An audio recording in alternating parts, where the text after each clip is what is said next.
Hey guys, Ben and Matt here, and this is Chicken Jam. All right, start out with a chicken lick so you know it's good. So we're just here, we're just talking. So like we've been we just set up, we put some lights up, and we just thought we'd come on here and talk to all of you about random stuff. We tried not to talk too much. One thing that we do is we get talking about stuff and we realize then we don't want to do the phony version of it once we turn on the camera. So we try not to talk about gear and stuff. We're guitar players, so we talk about licks and gear and stuff. So I tried to we almost went down a path and we backed up. Yeah. So so one thing we started off talking about, let's start here. We started talking about compressor pedals. Yeah. Yeah, so Matt, tell us what we went over our pedal board, so we're not going to show that, but tell us what you're using right now. It's a huge part of his sound. So I got a Boss compression sustainer CS2, and this so happens to be the same year as my guitar, so it's 84 and 84. I mean, they make a bunch of years on this. Like, you can only get these used on Reverb because they obviously don't make them anymore. And it is squashy, man. Like, I can see how a lot of people don't like it because it colors your tone heavily. Like, here it is off. Then I turn it on. But that is the honkiness of your tone. That's a honky tone, you know? I picture it like a ball. Like, it's this rounded sound. It like takes that form, that waveform, and just like rounds it into this, like kneading dough or something, and it just feels good to me, like the ear. I feel like it's as heavy as you like it, that it squashes the tone and adds mid-range, or one or the other. Yeah, it adds like this 500 boost of sorts, you know, to a degree. And Matt is the 500 theme. Yeah, 500. Like, even when we mix it after he has us tone heavy in there, we sometimes put a little SSL plug in. He's like, put that dial on 500 and crank it. Get that mid-range going. But that is the cool part about what he does. Like, that is part of his thing. He has this, I don't know if it's over-exaggerated, but it's definitely just something that you do that not everybody does. But I will say this. I'm like, I love my CS2 and everything, and then Ben came in today, and he's got this Keeley Compressor Mini. I'm like, okay, and then he played through it. I'm like, whoa. So I put it on my board, and I was like, I literally immediately bought it. Like, I could show you my Amazon receipt. I'm gonna do some fun B-roll because one, you're gonna love my non-pedal pedal board today. I love it. All right, so I just brought the bare essentials today. We came over, and I didn't bring my amp. There's I think AC15 that we mic'd up, and it's behind the camera right now, so I'm going into that. But here it is. So like I like to turn down 800, so I love the Boss G7. Then here's the Wampler. It's kind of like the ODR1, but it's got this bass thing on it that we can it's like high pass filter knob, so I could take some of that bass out of there. Here is the compressor that we got, or I got from Keeley Electronics. It's awesome because it's easy and it's two knobs. We like simple things. I'm a simple guy. But it is a complex thing, in my opinion. I just got it. It's going on my main pedal board. Right now, I've got the Pulp and Pill by JHS, and it is amazing and has a ton of functionality, but it has a lot of functionality that I'm actually going to put it on a bass pedal board. So, like, it's got the Rat, the blend in there. It's add grit. It's I can see that being a good bass compressor. Oh, it's fantastic. It's got a lot of control and stuff. So I'm going to start recording with that, and that's going to be my bass compressor. But I'm going to put this little guy on there. And one thing I like about the compression on it is a lot of, and Matt's not probably the biggest fan of this, but a lot of compressors I've used got a clean blend. So that way you can add some highs in and back and stuff like that. But as you get up to my ears, it's like smart. It's like doing so much clean blend, and like when I get over halfway, it's like it's hitting it way harder, and all of a sudden now we're in his land. Yeah. So it's like a easy to use smart compressor. Dude, yeah, so as soon as I got it on my board, I immediately just turned the compressor all the way up as loud as it could So go. I'm gonna turn it up like a quarter of the way here and go. And you hear how like it's barely. It's at 9 o'clock right now. Yeah. It's not very much. Not much. But like if I turn it up all the way. Yeah, it's squash. That's squashy. But it didn't sound like that so much on my board, which because the guitar is different. But Yeah, it does sound different because of your other pedals. But like, Yeah. it's almost like, hey, we're blending in 50% or like 30%. 50%, 70%, I don't know. Keeley, I'm sorry if I'm not representing your pedal right. It's just what it sounds like to me. I basically just got it plugged in today. And then when it gets over half, it's like, oh, you're not wanting a lot of blend. You're like wanting to do the 90s country thing and start squashing it. So it's like complex, but it's not for us. We just don't know. So it's a pretty cool little thing. I like it. We came in the day and like he plugged it in, and the design of it is Matt Benfield. Like that is, and I was like, if anything, if he doesn't like it, he's gonna wish that he liked it because the way it looks. Yeah, exactly. That's part of. Come on, we're vanity when it comes to cool stuff. A little bit. But he plugged it in and like played it for 10 seconds and like picked up his phone and like started ordering it. Yeah, I literally ordered it instantaneously. I A/B'd it, which we'll do later in the video with the CS2, and it just sounded a little bit fatter, and it sounded brighter to me. Like clean, like just clarity was better. It was just thickened it up a bit, and it gave it some more clarity, which is awesome. Let's do this. Let's let you play it and A/B between, like, let me unplug and stuff like that. Okay, yeah. Let's do that. Let's do a cut scene then. Yeah, let's do a. Be back in a second. Okay, so I've taken the compressor off my 3-pedal floorboard. That's a floor. That's a true floorboard. He's got them both on his, and I'm gonna pull out the old B-roll camera, which is our video. We're growing around here on this channel. Should we turn it sideways? Yeah, we'll turn it sideways. That's a good thought. Yeah. All right, so he's gonna play the difference, and this is subtle, but like if you use stuff, you start noticing subtle things. Yeah. Yeah. So this is with it off, right?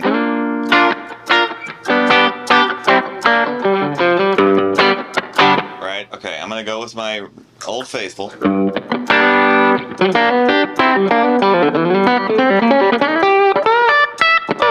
And that sounds normal to you. That sounds normal. Okay. And now this.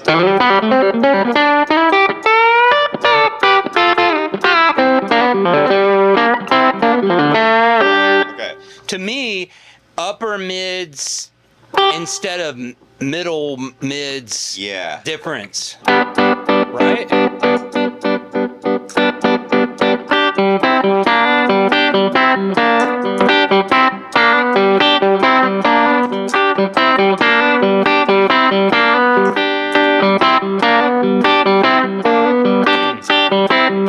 Yeah, it's very. There's like this upper.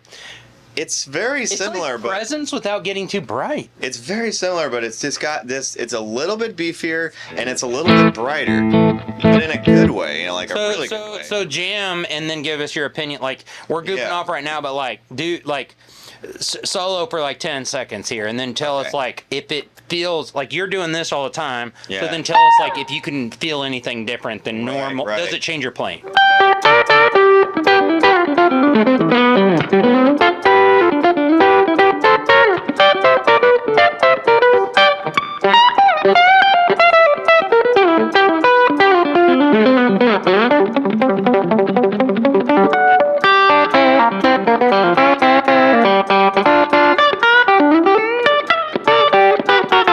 So what like does that do anything to your brain? It doesn't change your playing at all, right? It didn't change my playing at all. Now, if I took the compressor off, I feel like a fish out of water. You know what I mean? Well, what is it? So this is good conversation with compressor. What does it feel like? It just feels like what I want it to sound like is not there, and I'm like trying extra hard with like picking it, and I start like digging into the guitar harder to do what I wanted to do because I want to have this. This is the thing about compressors. Like, I got into compressors because I wanted to play Chattahoochee and I wanted to sound like Brett Mason. You know? Oh, yeah. I literally was like, I learned Chattahoochee. I'm like, how does he get it to sound like that? I don't actually know Yeah, it, but that's yeah. just right. Oh, I got the right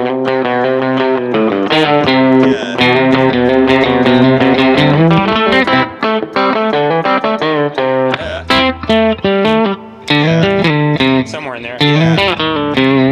It starts off with that riff where it's like. That's like the best. It's a weird riff. Are you here? Yeah. And it goes to an open A. Yeah. All right, let's show them. Whatever. No. This turned into a lesson thing, so go ahead Yeah. and show them the beginning part of Chattahoochee while we're here. Oh, yeah, like okay. we just went there, so let's.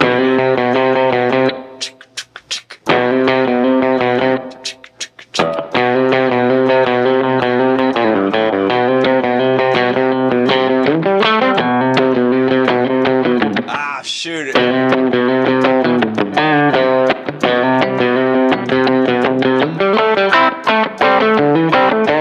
All right, so just at least call out the numbers for the beginning, Rip. Do it till. Da-da-da-da-da. Yeah.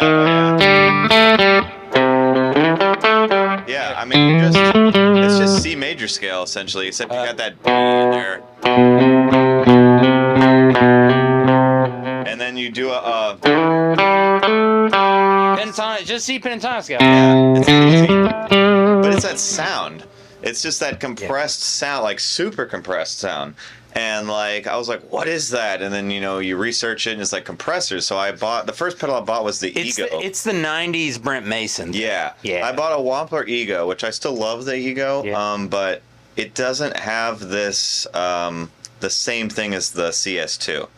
And a friend of mine had a CS2, and I played through it one time on his rig, and I'm like, this is a compressor pedal for me. So- but man, I don't know. Keeley might be changed my mind here. I've same thing. Yeah. I follow Brent Mason. I actually bought this Telecaster, a Fender Blues Junior amp, which I've modified and use now. And then I was like, okay, something's missing. And I bought a Boss CS3 maybe. It's got 4 knobs? Yeah, CS4 or CS3. CS3? CS3, yeah. It's got 4 knobs. I found that in a box the other day and like plugged it in. Hats off to Boss. Still like works like a charm. Yeah. I mean, it's been sitting in storage for forever. CS3 is good.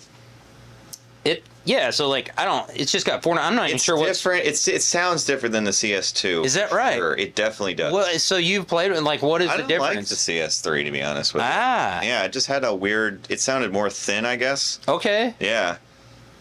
I think it had a tone on it. Is the only difference? Okay, this has a tone also, the Does little it? one, but So I it don't know doesn't the really difference. work like a. No, that's a tack. I take that back. Yeah. So like, there's a tone knob on mine, so you can. I think the idea is everybody was like, which is not what Matt wants. Is like, you lose top end when you compress. It's because that's the first thing that jumps out. I think. Right. And we're gonna. So you could add it back in, and then like the Ego compressor, it was like, hey, you can do a clean blend, so it's your original top end in there. I think that's what's the thing about compressors. It's like people get upset because it's like, it colors the tone and you lose all this clarity. Well, the idea is to like put the clarity in. It's like if you have compressed highs, like compressed, but it sounds like the clarity is coming through. Like to me, that is just like the best sound. And like I feel like that Keeley is giving me those highs back that I want. That the Boss is kind of taking away. Yeah, Like it's putting them highs back in there. That's just slightly. barely, and it does it less and less the more you compress it. It's like smart. That thing is like a weird, easy to use smart thing. Yeah, here it is all the way up. So to me, it sounds like it's got like 20% of a clean blend, but not very much. I think I like it right there best. That's at 3 o'clock on the compressor. Yeah. That adds grit to your mid-range thing. Yeah, it does. It adds some like nice beefiness. It's beefy and it's clean sound. I tell you what, we will link to this compressor I like it a lot. let's do that because like It was only $130. You know, I got it for like 116 somewhere, but it's pretty cheap. Yeah, there's a white one and a black one, but as far as I could tell, there's nothing different about them. Just it's like a look.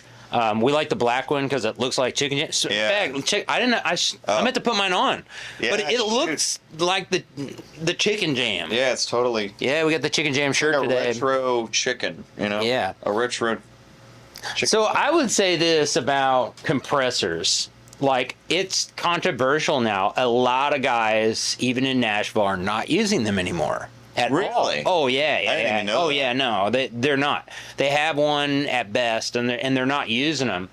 That makes sense, actually, because the guitar tones on country radio these days are more like distortion driven as opposed to they're compressing through the distortion. Yeah, so I would say that until they're asked to do a 90s country thing, I'm sure, like, I bet a lot of the gigger guys have it, because I bet you Chattahoochee gets called out and you gotta any of those classic country songs, you gotta have spanky tone. So I think the compression is coming through more of that, but I would say this. I'm going to start the campaign. Let's bring back the compressor. Oh, I'm all about it, man. So you chicken pickers out there, like, let's bring back the compressor. I don't care if you got one with a clean blend, if you got one that's smart like this, if you got one that don't have anything. Yeah. Let's crank that thing up. Let's crank it. Yes. And I'm a subtle compressor user, but, like, I'm going to start turning it up. Yeah, man. I'm going to start turning it up. Now, advocate for more. I'm going to make a shirt that says something like that. We'll have a Chicken Jam shirt. In the comments, tell us compressor ideas for a t-shirt. Yeah, something like make compression cool again, or something like, or we just have our audience saying that. Like 90s again or something. I don't know. Bring back 90s compression. Bring back 90s compression. That's exactly what it's going to say. Do a petition for Brent Mason to turn his compressor back up. Yeah. Yeah, that we're going to make that for sure. If you guys blow up this channel, and maybe we can convince Brent to come on here, and then we're going to attack him about, hey, Brent, Let's turn up the compressor a little bit. Exactly. Let's turn that back up. You know, another thing that's weird is, so you know how we were talking about our influences in the last video? I was saying that Trey from Fish is a huge influence. Yeah. Well, he uses the Ross compressor from the 80s, which is modeled the same kind of thing from the CS2, and he has got that thing cranked. So, like, he's got this, like, super duper compressed tone, and it's even more compressed because I think he runs two of them. He runs one at the beginning of the chain and then one after. Does each one of them have a different attack and release? I think so. I saw it on a gear thing one time, and I was like, man, that guy's got a lot of compression. And, like, that's his sound, man. It's just compressed, and it sounds good. It's a thing, man. Yeah. It's a thing. Okay, cool. So this is a video about compressors, and Chicken Jam supports compressors. Yeah. We like them. We want to use them. And we don't support this disappearing of compression. I don't support it at all. It's not about that we can't play even. Yeah. It's about we like them. Yeah, well, you know what? I will say this, though. I have a bit of a crutch when it comes to them because, like, I can play with distortion and no compression, just fine. You know what I mean? But if I was to play clean chicken picking without compression, I'd be like, I don't want to do that because I ain't got one right now. Well, let's see what it sounds like. Watch me fail now. Ooh, it does feel different.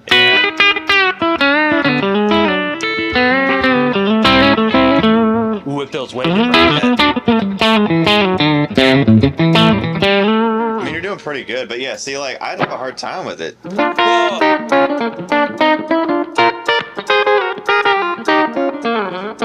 It sounds fine to me. But, and we'll talk about that. Wrong. So that is the thing about gear that I found out, because, like, I've noticed, like, a lot of people don't notice gear unless you're doing some crazy thing. And so they're like, what does it matter, all these 5 and 10% and everything? But it does, because if you feel it, you're going to play different. Yeah. So, like, if you're feeling it, like, it could be part of your thing and you're like, I'm not getting that last little thing that I want, because our ears got it, even though the crowd may not notice it. But it's part of your playing. Yeah, dude, there's like you who've got to be able to hear yourself live. Like for me, it's like if I'm not hearing myself how I'm supposed to hear myself, my playing's gonna suffer. And then you'll have like somebody be like a sound guy be like there was this time I played this gig where I literally had no guitar in the monitor, I didn't have any amp, and I'm like, dude, I got nothing up here. And he's like, well, if you know the songs, you should just be able to play, right? And I'm like, no, you have to be able to hear yourself. You have to feel what you're doing because you can't play right unless you're like hearing it back. It's kind of like. So I will say, like, there is this thing, like, and when you play a really big venue, sound might not be right. And I definitely noticed this. I'm a piano player too. Like, I have to be prepared to play, like, memorize it to where, like, if my hands are cold or something like that, you just got to be able to do it. But if you're going to play improv and different solos and stuff every time, it is super imperative that you feel good about it. Oh, you've got to, especially if you're improvising. Yeah. Yeah, like, because when it's like you're learning somebody's album and you're like, hey, I got to play this same way every time, I would recommend hours until like you can't not play it, even if you can't feel it. Yeah. But you don't have that luxury if you're going to like do the thing, like you're playing something different all the time. Even though it's your licks, like you're jamming. A jam band situation that you don't feel good on the stage, that's difficult. It's very difficult. That's difficult. Yeah, same with like bass and everything with Jeffrey. He's like, I've got to be able to hear myself. If you go over to Bass World over there and his side of the stage, like the bass is cranked over there. Because he's just he plays so lightly, and that's another thing. We were going to talk about country bass, like how to approach country bass on this channel. I think we need to, so tell us in the comments if you want to hear about that. But like, there's definitely some different things about bass, and I think we ought to have Matt's bass player Jeffrey on here, and we'll talk about like all bass. We'll definitely have Jeffrey on here. Well, we got a big old upright over here. Yeah, we'll pull out the upright for fun. Yeah. And try to play it, even though none of us actually play it. Yeah, I can fake it, sort of. I can fake play it, but that's about it. I can make it through a blues. I'm going to intentionally not practice that thing at all, and then I'm going to give it a shot while you guys are playing, and it'll be fun. Right. So it'll be pitchy, but it'll be that'll be laughable. But I should probably give you your compressor back here. Either that or I'm going to take your new one that comes in the mail. Okay, or that, yeah. Really, I need that today. I got to lay some stuff down. So cool. Bring back compressors. Chicken James 4 compressors. We're 490s compression. See you later.